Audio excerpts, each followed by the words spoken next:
भक्तों श्रोताओं बोलो विश्व भगवान की जय। जय। सनातन धर्म की जय। सभी संत ऋषि मुनियों की जय।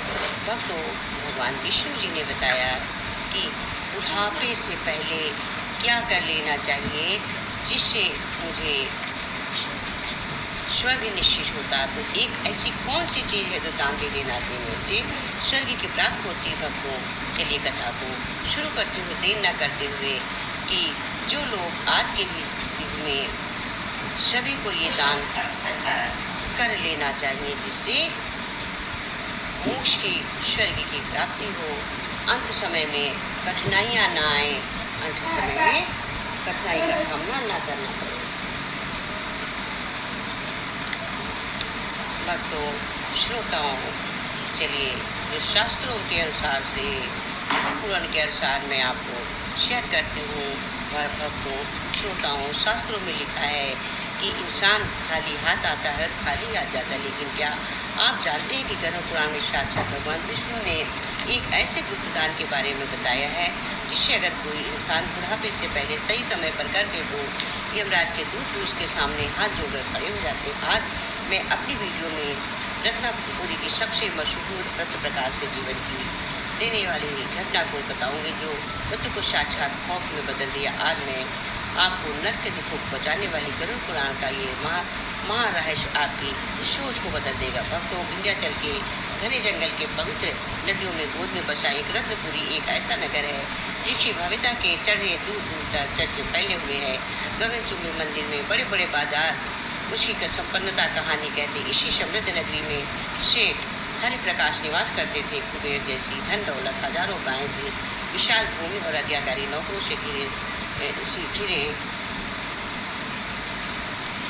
से घिरे समाज में उनका प्रतिदिन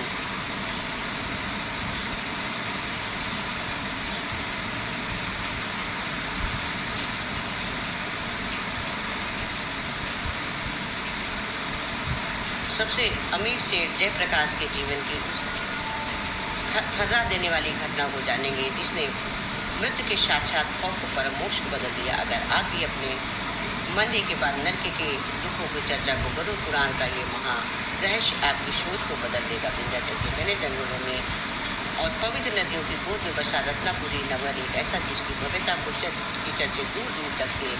गगनचुंबी मंदिर में बड़े बाजार और संपन्नता की कहानी ऐसी थी कि इसी समृद्ध नगरी में जयप्रकाश निवास करते थे। कुबेर जैसी धन दौलत, हजारों गायें, विशाल भूमि और आज्ञाकारी नौकरों से घिरे हुए सत्य जयप्रकाश का समाज में बड़ा मान सम्मान था। वे प्रतिदिन नारायण मंदिर में जाकर सदा से दीप जलाते और पूजा करते। लोग उन्हें धर्मात्मा मानते थे, लेकिन सत्य जयप्रकाश के भीतर एक अदृश्य डर ने घेरा डाल रखा था। वो था काल यानी कि मृत्यु का डर।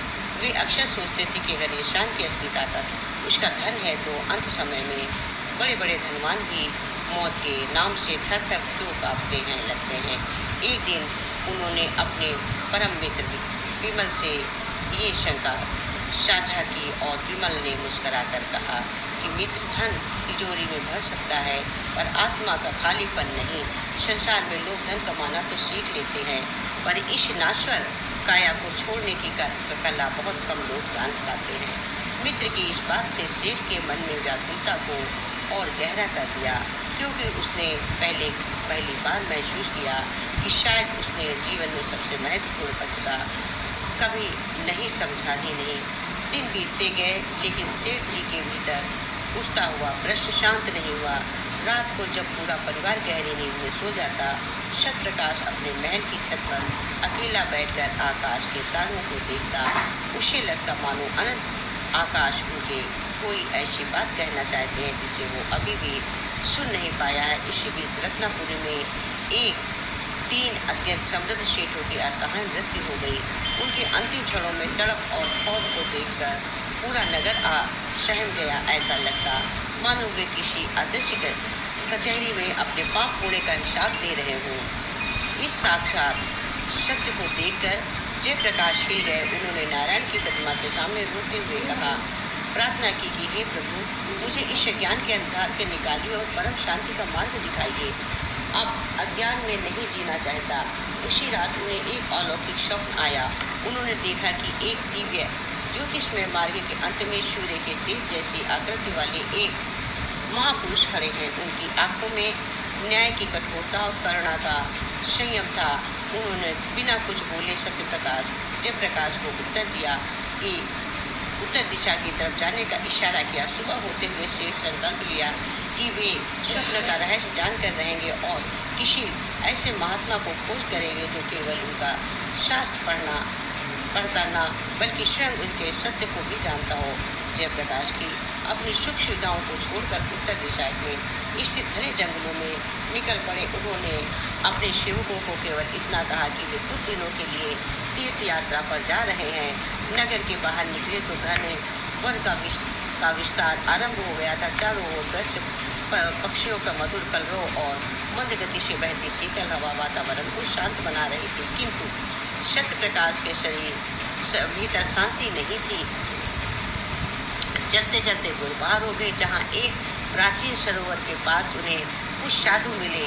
सरोवर के किनारे ये साधु भगवान विष्णु के नाम से संकीर्तन कर रहे थे। जयप्रकाश ने पूछने पर एक वृद्ध साधु ने कहा कि पुत्र, तुम्हारी खोज का उत्तर ईश्वर के सबसे दुर्गम हिस्से में रहने वाले महर्षि देवव्रत के पास ही मिल सकता है। लोग उन्हें त्रिकालदर्शी भी कहते हैं, पर वे केवल सच्ची पात्रता और जिज्ञासा देख कर ही दर्शन देते हैं। सेठ बिना समय गंवाए आगे बढ़े और रास्ता बेहद कठिन और घना होता जा रहा था। सूर्य का प्रकाश भी वृक्षों की शाखाओं के बीच से बहुत कठिनाई से धरती तक पहुंच पा रहा था। तभी उन्हें रास्ते में एक बहुत बड़े बाबा मिले, जो सूखी लकड़ियों का भारी गट्ठर उठाने के प्रयास में बार बार हाँफ रहे थे और थकान से रुक रहे थे। जयप्रकाश के मन में पहले भी अपनी मंजिल पर जल्दी पहुंचने का विचार आया, लेकिन अगले ही क्षण उनके भीतर की इंसानियत और करुणा जाग उठी। वे दौड़कर वृद्ध के पास गए, उनके चरण स्पर्श किए और बोले, हे बाबा, ये भार अब मुझे दे दीजिए, आपका शरीर बहुत थक चुका है।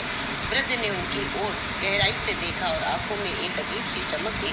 उन्होंने कहा कि बेटा, क्या तुम्हें देर नहीं होगी? तुम्हें भी तो कहीं पहुंचना होगा। जयप्रकाश ने विनम्रता से उत्तर दिया, यदि किसी थके हुए मनुष्य की सहायता करने से मेरी यात्रा थोड़ी देर में पूरी हो देरी भी हो गई तो कोई बात नहीं, तो उसका कोई सुख नहीं होगा, कोई मुझे दुख नहीं होगा। वृद्ध मुस्कुराए और गट्ठर सौंप दिया। उस भारी बोझ को कंधे पर उठाने के बाद ही सेठ के मन में एक अनूठी तसल्ली और हल्कापन महसूस होने लगा। कुछ देर चलने के बाद वृद्ध एक छोटी सी कुटिया के सामने रुक गया। जयप्रकाश ने लकड़ियाँ नीचे रखी और ढेर उनकी कचरी रखी और प्रणाम कर दिया। कब विदा लेने लगे तभी वृद्ध ने कहा कि जिस महर्षि की खोज में तुम निकले हो, उससे मिलने से पहले मुझे एक बात का उत्तर दो। अगर तुम्हें आज ये आभास हो जाए कि तुम्हारे जीवन का केवल 1 वर्ष ही शेष है, तो तुम सबसे पहले क्या करोगे? जयप्रकाश ने कुछ देर सोचने के बाद कहा, मैं परिवार के और धन को छोड़ जाऊंगा, मंदिरों में भारी दान पुण्य करूंगा, यज्ञ कराऊंगा और अधिक से अधिक पुण्य कमाने का प्रयास करूंगा। वृद्ध ने गहरी सांस ली और धीरे से बोले कि यही भूल संसार के अधिकांश लोग करते हैं। उन्हें लगता है कि मृत्यु का समाचार मिलते ही किया गया दान सबसे बड़ा दान बड़ा होता है। लेकिन गरुड़ पुराण कहता है कि अंत समय का भय मनुष्य के निष्काम भाव छीन लेता है। तब दान केवल सौदा होता है जब शरीर में समर्थ हो, मन स्थिर हो और बुद्धि लोभ से युक्त हो, एक आभास कर सके, तब किया गया दान कहीं अधिक प्रभावशाली होता है। इसलिए ज्ञानी लोग कहते हैं कि बुढ़ापे की प्रतीक्षा मत करो। ये सुनते ही जयप्रकाश का हृदय कांप उठा। उसे याद आया कि उसने जीवन भर केवल धन जोड़ने की चिंता की थी। उसने कभी ये नहीं सोचा कि देने का भी एक उचित समय होता है। उसके मन में पश्चाताप की लहर उठी, किंतु वृद्ध ने उसके चेहरे को देख कर कहा कि पछतावा तभी तक उपयोगी है जब तक कि वो मनुष्य को बदल दे। केवल दुखी होना परिवर्तन नहीं है। सत्यप्रकाश ने विनम्रता से पूछा कि बाबा, यदि धन का दान ही सबसे बड़ा है, तो फिर वो कौन सा दान है जिसके विषय में भगवान विष्णु ने विशेष महत्व बताया है? वृद्ध कुछ शांत रहे। उन्होंने अपनी आंखें बंद की और नारायण का स्मरण किया। फिर बोले कि प्रश्न का उत्तर सुनने के लिए तुम्हें पहले और अभी बैठे भगवान को पहचानना होगा।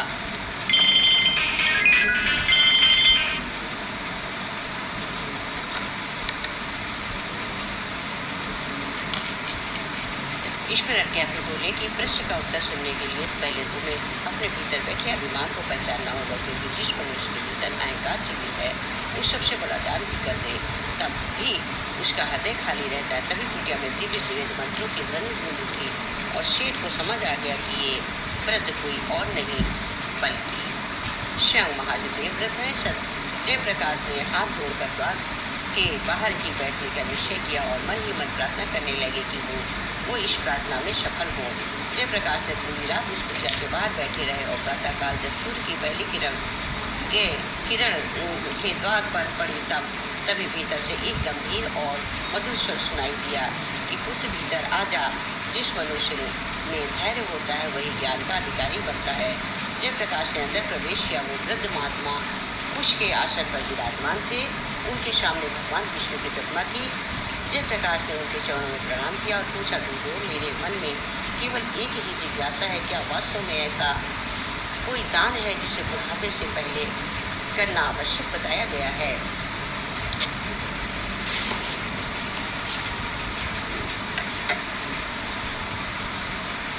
महात्मा ने कहा कि तुम्हारे प्रश्न का उत्तर स्वयं भगवान विष्णु द्वारा गरुड़ को सुनाया गया है। दिव्य उपदेश है। गरुड़ पुराण में बताया गया है कि बुढ़ापे से पहले मनुष्य को सबसे पहले अपने समय का दान, सेवा का दान, करुणा का दान, सदाचार का दान और सीखो। धन का दान तो सबके बाद का बात है।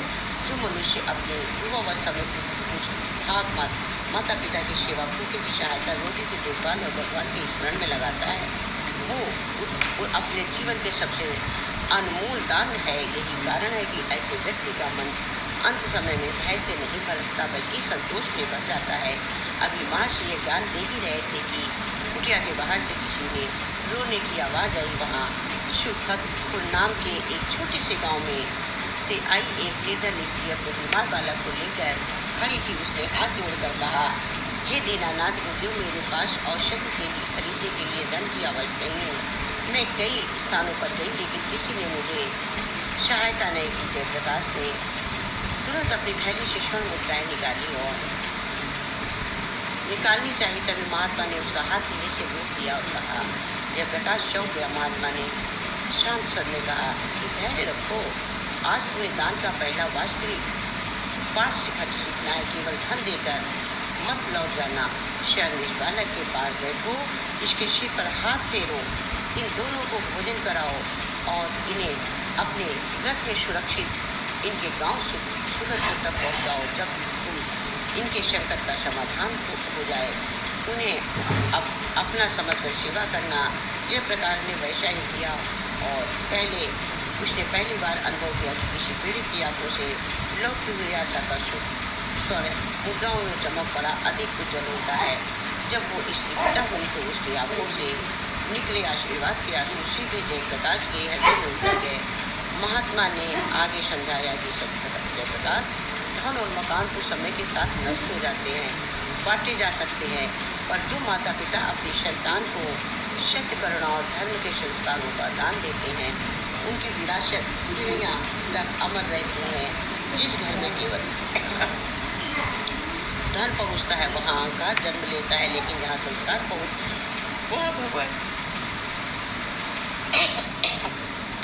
भगवान की कृपा स्थिर रहती है।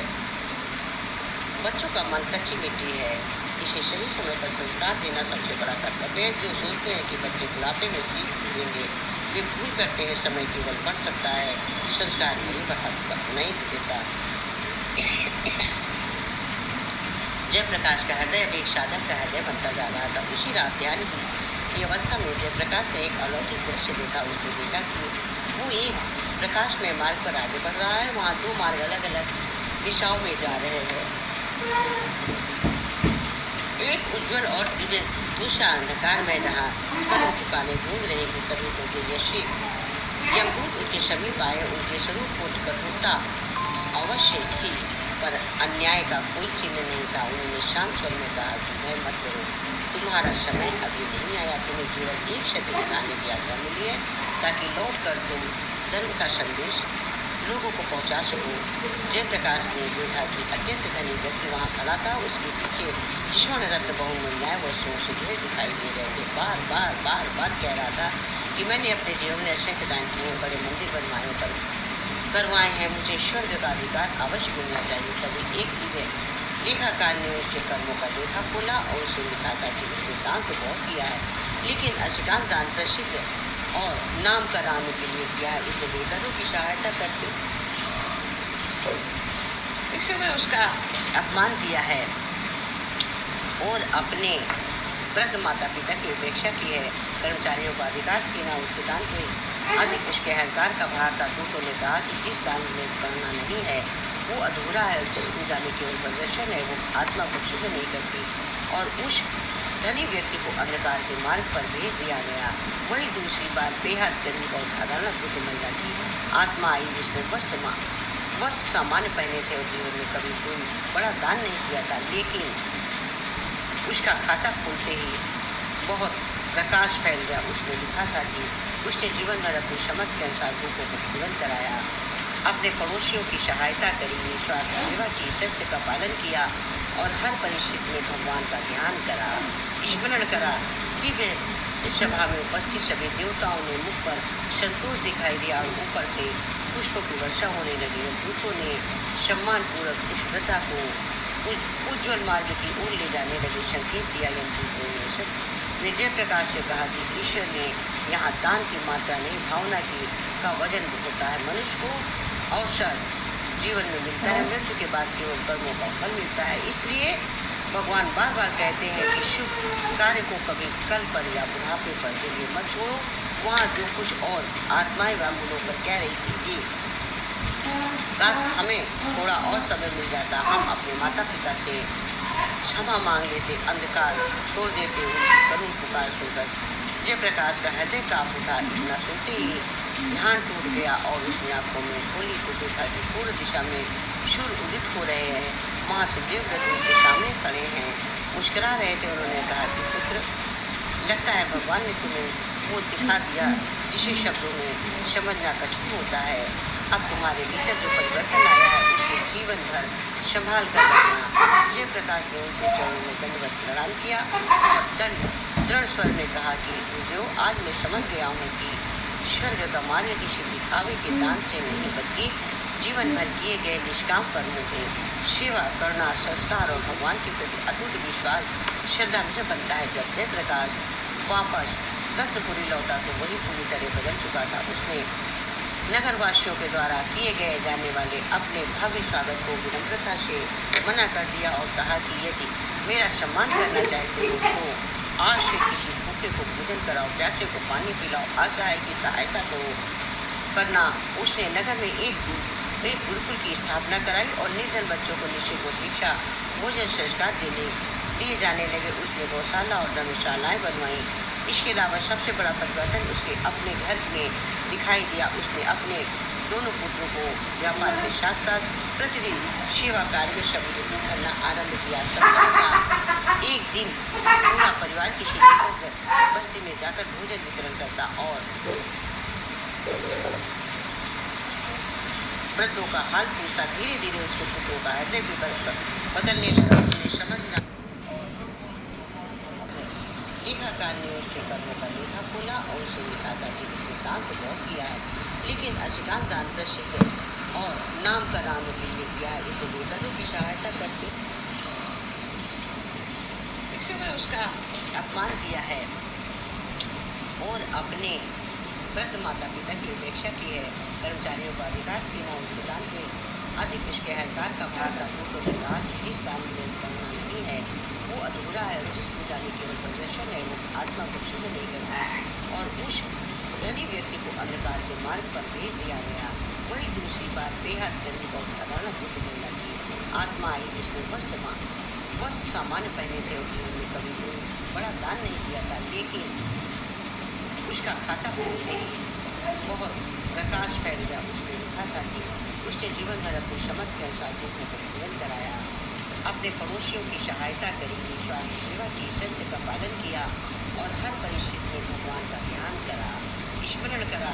दिव्य सभा में उपस्थित सभी देवताओं ने मुख पर संतोष दिखाई दिया और ऊपर से पुष्पों की वर्षा होने लगी। दूतों ने सम्मानपूर्वक उस वृद्धा को उज्ज्वल मार्ग की ओर ले जाने लगे। संकेत दिया। यमदूतों उन्होंने जयप्रकाश से कहा कि ईश्वर ने यहाँ दान की मात्रा नहीं, भावना की का वजन होता है। मनुष्य को अवसर जीवन मिलता है, मृत्यु के बाद केवल कर्मों का फल मिलता है। इसलिए भगवान बार बार कहते हैं कि शुभ कार्य को कभी कल पर या बुढ़ापे पर के लिए मत छोड़ो।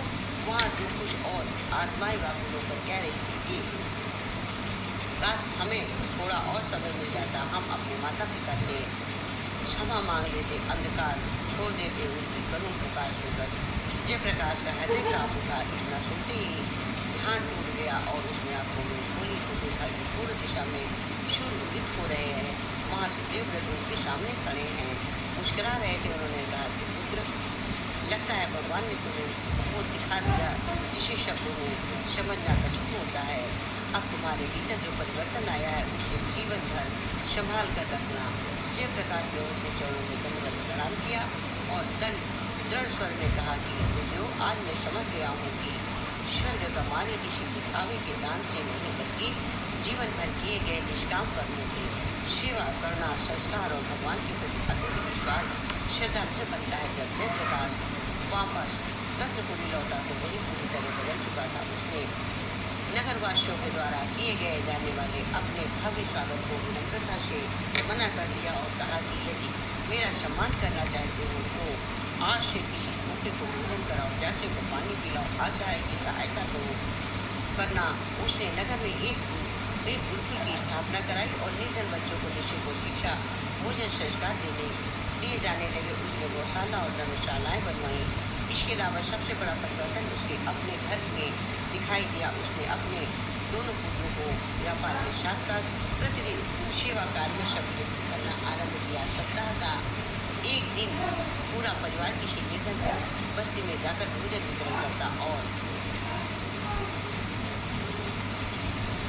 वृद्धों का हाल पूछता। धीरे धीरे उसके पुत्रों का हृदय बदलने लगा। उन्हें समझ में आने लगा कि धन कमाना सफलता है, लेकिन उस धन का सदुपयोग करना जीवन के साथ लगता है। वर्षों बाद जयप्रकाश का अंतिम समय आया तो उनका शरीर मृत्यु हो चुका था। उसने अपने परिवार को बाहर बुलाया और चेहरे पर ना भय था, न चिंता, न पछतावा। उसने अपने पुत्रों का हाथ अपने हाथों में लेकर कहा, मेरे बच्चों, मैं तुम्हें केवल संपत्ति नहीं सौंप रहा हूँ, मैं तुम्हें वो धन सौंप रहा हूँ जो मुझे मेरे गुरुदेव ने सिखाया कि यदि कमी धन और धर्म का किसी को चुनना पड़े तो हमेशा धन को चुनना। धन फिर मिल सकता है, लेकिन खोया हुआ चरित्र कभी आसानी से वापस नहीं आता। उसके ये शब्द सुनकर पूरा परिवार भावुक होगा। उसी समय उसने भगवान विष्णु का नाम लिया और अपनी आंखें बंद की और शांत मन से अंतिम श्वास ली। उसके मुंह पर एक ऐसी मुस्कान थी जैसे पहली बार देखा तो मृत्यु की किसी मनुष्य को भयभीत किए बिना आ सकती है।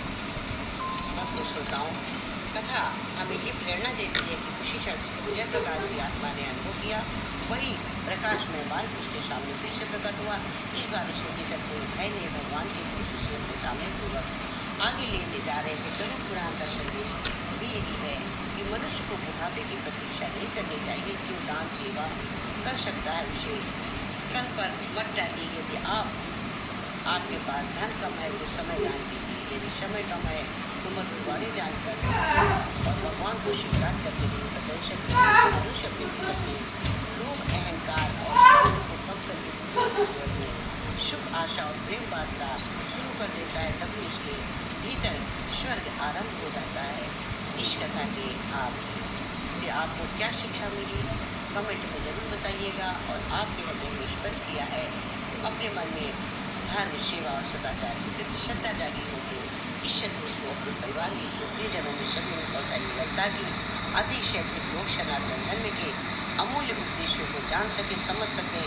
और यदि आप ऐसे दुर्लभ ज्ञानमयी, शिक्षामयी पौराणिक कथाओं को, भगवान विष्णु के संवाद और सनातन धर्म की प्रेरणादायी की अनेक कथाओं को नियमित सुनना चाहते हैं तो अभी हमारे हर मिशन के चैनल को सब्सक्राइब करें, बेल आइकन का बटन दबाएं और हमारी हर नई कथा आपके पास सबसे पहले पहुंच सके।